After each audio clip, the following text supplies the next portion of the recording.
Karibu tena JSP Swahili Movies, sehemu ambapo tunazungumzia filamu na hadithi mbalimbali zinazogusa filamu. Leo tunakwenda kumwangalia mwigizaji mmoja tunayemfahamu sana, anakwenda kwa jina la Nicolas Cage. Wengi wetu tunamfahamu Nicolas Cage kupitia filamu yake ya Ghost Rider, ile filamu ambayo anawaka moto kichwani na anapambana na mashetani. Leo tunakwenda kuizungumzia filamu yake mpya inayokwenda kwa jina la Carpenter's Son, yani mwana seremala. Katika filamu hii Nicolas Cage amecheza kama Yusufu, yani baba yake na Yesu. Wengi wetu tunaifahamu hadithi kutoka Biblia, hasa kupitia vile vitabu vinne vya Injili, kwamba Mariam alikuwa na mchumba wake ambaye alikuwa ni Yusufu, ambapo baadaye Mariam akapata ujauzito na kumzaa Yesu kupitia Roho Mtakatifu, na baadaye Yusufu akaamua kuchukua jukumu la kuwa baba wa Yesu. Kwa hiyo katika filamu hii ya Carpenter's Son, Nicolas Cage amecheza kama Yusufu, baba yake na Yesu, japokuwa hawajasema moja kwa moja kwamba ni Yesu, huku wametumia jina the boy, yani kijana wa kiume. Filamu hii haihusiani moja kwa moja na ile hadithi iliyopo kwenye Biblia kupitia yale maandiko manne kwenye vitabu vinne vya Injili kutoka kwenye Biblia, lakini baada yake imeweza kuchukua kutoka kwenye vitabu vinaitwa Infancy Gospel of Thomas.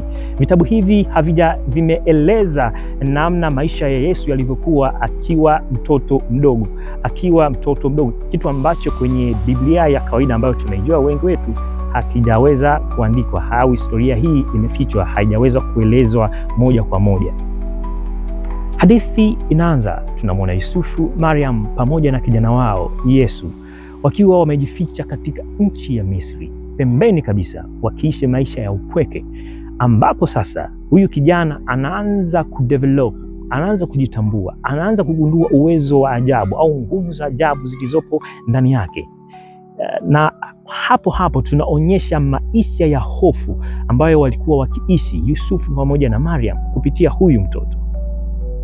Mambo yanachukua sura mpya pale ambapo kijana mwingine anajitokeza, ambaye hapo mwanzoni anakuwa rafiki wa Yesu, lakini baadaye anageuka na kuwa shetani ambaye amevaa vazi la binadamu.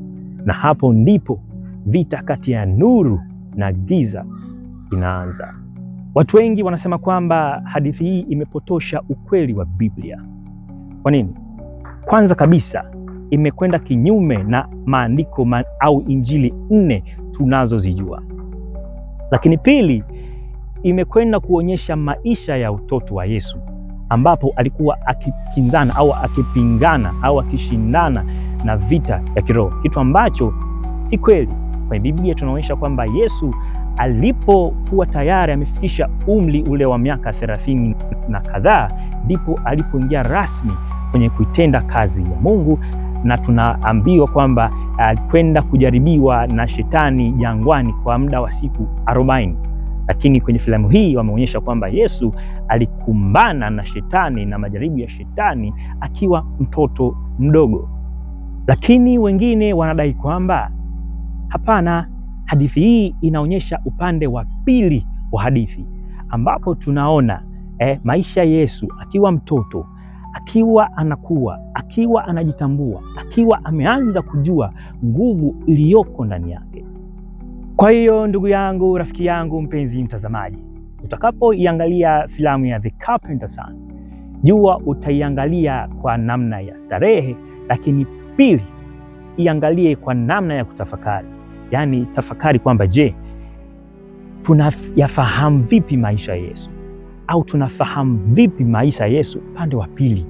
Je, utalichukua kama lilivyo au utachana nalo? Je, utabakia kuamini katika Biblia au utaamini kupitia hadithi hii iliyotoka kwenye vitabu vya Infamous Gospel of Thomas? Na ikiwa umeitizama video hii kuanzia mwanzo mpaka mwisho, naomba nikusihi uweze kutoa maoni yako hapo chini, lakini pia usisahau kusubscribe, kulike na kushare. Mpaka wakati mwingine, mimi ni Shadura, nikutakie wakati